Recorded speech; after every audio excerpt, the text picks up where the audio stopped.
Olá, pessoal, sejam bem-vindos. Hoje o nosso papo vai ser sobre modulação intestinal e qualidade fecal. Bom, mas antes da gente começar, faz assim, ó, deixa seu like, se inscreva no canal para ajudar a gente e compartilhe esse conteúdo com quem você acha que possa interessar.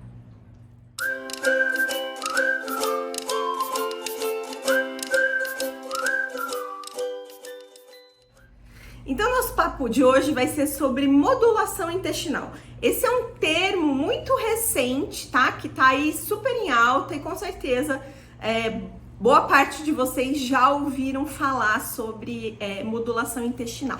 Mas o que é modulação intestinal, tá? Do que se trata isso? Bem, quando a gente fala em modulação intestinal, é a gente fazer, né, existem algumas coisas que a gente pode fazer para tornar o nosso intestino ou o intestino dos animais equilibrado, voltar a restabelecer o equilíbrio do intestino. Uma informação muito importante que a gente precisa ter, que também é uma informação nova, que hoje em dia essas bactérias, esses micro-organismos que vivem dentro do sistema digestivo, tá? Tanto nosso quanto dos animais, eles são considerados um outro órgão, tá? Eles são metabolicamente muito ativos, eles são responsáveis por várias funções no nosso organismo. Então, hoje em dia, a gente já considera esses micro-organismos como se fosse um órgão a mais do nosso corpo, tá? Esses micro-organismos, só para vocês terem uma ideia, a cada 100 células que a gente tem no corpo, 90 são de micro-organismos que vivem no intestino, no sistema digestivo nosso e dos animais. Vocês têm noção? 90% das células que a gente tem no corpo não são nossas, são dos micro-organismos. Olha que coisa sensacional e absurda, né? Porque na verdade a gente é um grande hospedeiro, a gente vive para carregar esses micro-organismos, essas bactérias, e por conta disso a gente tem mais células, eles têm mais células do que o nosso corpo mesmo dentro do organismo, né? É uma informação muito importante. E por isso que eles são tão importantes. Vocês imaginam, se 90% das células que a gente carrega não são nossas, se tem algum problema com eles, obviamente que vai impactar o organismo inteiro. Então, um conceito também muito recente é de que o intestino e essa relação harmônica, né, do intestino com os micro-organismos, eles têm um impacto em absolutamente tudo do corpo. Então, hoje em dia, a gente já fala em eixo intestino-pele, tá?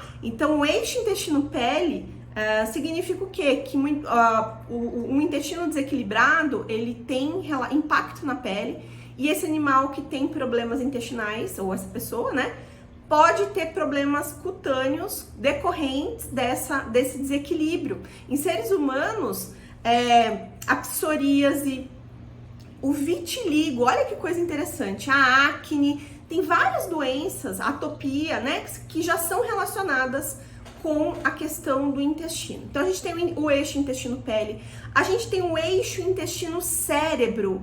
Olha que interessante, o intestino é parte dos neurotransmissores, que são aquelas substâncias químicas que participam ali das trocas, né, do movimento, das trocas entre os neurônios, dos impulsos nervosos e tudo mais, são sintetizados pelo intestino, por células que estão no intestino. Olha que coisa sensacional, a gente nem sabia disso, é um conceito muito novo, um conhecimento muito novo.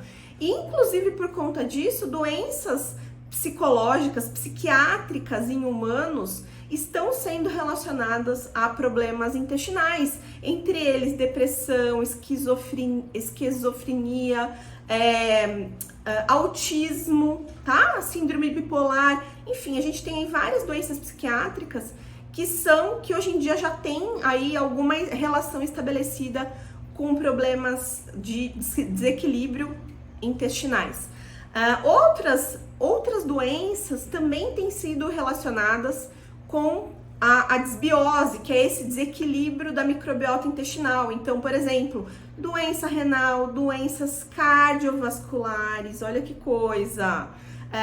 Além das doenças psiquiátricas, enfim, diabetes, doenças articulares. A gente tem aí uma série de doenças crônicas e degenerativas que cada dia mais, câncer, uma outra doença que está sendo relacionada com a desbiose é o câncer, que tem impacto, ou seja, a gente não pode mais olhar o intestino ou o microbioma, né, a microbiota, que antigamente o pessoal chamava de flora bacteriana, como uma coisa separada. Então, cuidar da microbiota intestinal, ela é central, é um assunto, é um tema, é uma coisa que tem que ser central quando a gente pensa em saúde e medicina preventiva, tá? E aí entra essa questão, esse termo, esse conceito de modulação intestinal. A gente tem, né, pode acontecer várias situações no organismo que colocam ele em desequilíbrio. Então, por exemplo, o sedentarismo, o ganho de peso, a alimentação errada, né, a presença de alguma outra doença.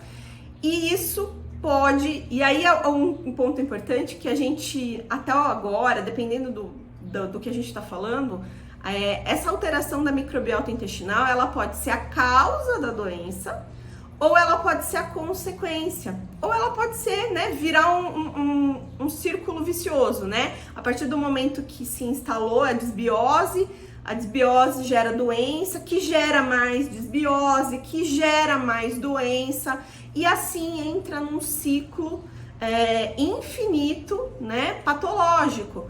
E aí, por isso que a gente tratar o intestino e quebrar esse ciclo, fazer com que ele pare, tá?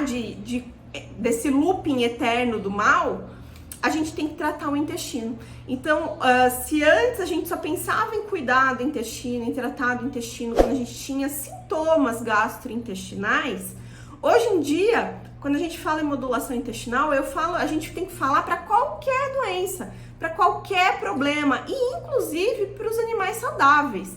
Pensando nisso, que é uma forma, manter o intestino saudável é uma forma de prevenir doenças, tá? No futuro. Então, eu tenho que olhar o tempo inteiro para o intestino. Então, como que a gente faz a modulação intestinal, tá? A gente precisa, primeiro ponto, são vários pontos que a gente precisa prestar atenção ou precisa considerar para fazer uma modulação intestinal. Primeiro ponto, gente, é a alimentação, tá? Eu tenho que usar um alimento adequado, de boa qualidade, né? Que seja devidamente balanceado e de preferência, né? Com o menor número possível de aditivos, de coisas ali que possam atrapalhar, tá? Então, primeiro ponto, usar um alimento de boa qualidade, seja uma ração, seja alimentação natural feita da forma correta, balanceada, suplementada. Esse é o primeiro ponto. Segundo ponto, ingestão calórica. Eu tenho que tomar cuidado com os excessos. Então, não adianta eu dar o alimento certo na quantidade errada. Ou então eu dou o alimento certo, só que aí eu vou lá e encho o animal não interessa, de petisco, de outros alimentos, ainda que sejam naturais, mas em excesso isso vai causar o sobrepeso, o ganho de peso, e isso também tem impacto na microbiota, porque a obesidade é uma inflamação crônica de baixa intensidade. Então, comer certo, na quantidade correta, evitar petiscos, evitar alimentos, né, industrializados, alimentos que tenham ali potenciais ingredientes que não são legais para a saúde. Depois, exercício físico. O exercício físico, ele tem um impacto muito positivo sobre a saúde da microbiota intestinal. Então, a gente não pode ignorar. Dar aquela voltinha no quarteirão só para o animal fazer xixi não é exercício físico, hein, gente? Tem que ser caminhada mesmo, brincadeira, por pelo menos 20 a 30 minutos, no mínimo 20 a 30 minutos. Depois, obviamente, eu vou pensar no ambiente que esse animal está vivendo. Tem que ser um ambiente que tenha condições, né, adequadas de higiene e limpeza. Não precisa ser excessivamente limpo, que isso também não é legal, mas não pode ser sujo, né? Tem que ser uma coisa realmente ali dentro de um conceito de higiene básico. E aí a gente vai pensar em promotores de saúde gastrointestinal. que são o quê? São substâncias que agem diretamente na microbiota intestinal e que contribuem com o crescimento das bactérias benéficas, e elas, por competição, vão reduzir a população das bactérias maléficas. Então, quais seriam essas substâncias? A gente tem os prebióticos, tá? Os prebióticos, eles são comida, vamos dizer assim, para as boas bactérias, tá? Então, a gente tem o MOS, o FOS, os beta-glucanos, enfim, são vários, né, que são prebióticos. A gente tem os probióticos, que são as bactérias mesmo benéficas em si ali, e aí a gente pode comprar o probiótico, ou você pode fornecer via alimentos como iogurte natural, como kefir, tá? Então esses são os probióticos. A gente tem os pós-bióticos já. O que são pós-bióticos? São substâncias produzidas por essas bactérias benéficas. Então a gente tem várias vitaminas do complexo B, as vitaminas do complexo B, a gente tem ácidos graxos de cadeia curta, a gente tem uma infinidade de substâncias que são produzidas pelas bactérias e que também a gente pode usar diretamente já, fornecer para o animal, que vão ajudar. A gente tem antioxidantes, olha só, os antioxidantes, eles têm um efeito sinérgico junto com outros promotores de saúde intestinal. Então a gente tem aí vários tipos de antioxidantes, a gente tem os carotenoides, como a astaxantina, o beta-caroteno, a gente tem flavonoides, a gente tem, enfim, uma gama gigantesca de antioxidantes que podem ser usados junto com outras substâncias promotoras da saúde.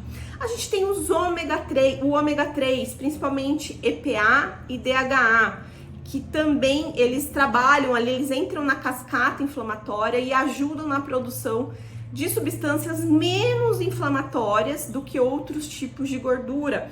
Então também tem um impacto super positivo na microbiota benéfica, tá? Bom, e aí a gente tem outras tantas substâncias que podem ser usadas e que contribuem com essa promoção da saúde. Mas uma coisa que assim, né? Não esqueçam, as coisas caminham juntas. Não adianta eu dar um prebiótico, um probiótico e dar uma alimentação errada, entupir o meu animal de petisco, dar um alimento, né, cheio de aditivo. Então, isso que é o mais importante. A gente tem que sempre conciliar tudo para que esse intestino, né, esse organismo esteja em equilíbrio, e ele estando em equilíbrio, tudo vai funcionar da melhor forma possível, tá? Então, era isso que eu queria passar para vocês. Espero que vocês tenham gostado desse conteúdo. Deixa o seu like se você chegou até aqui e até a próxima.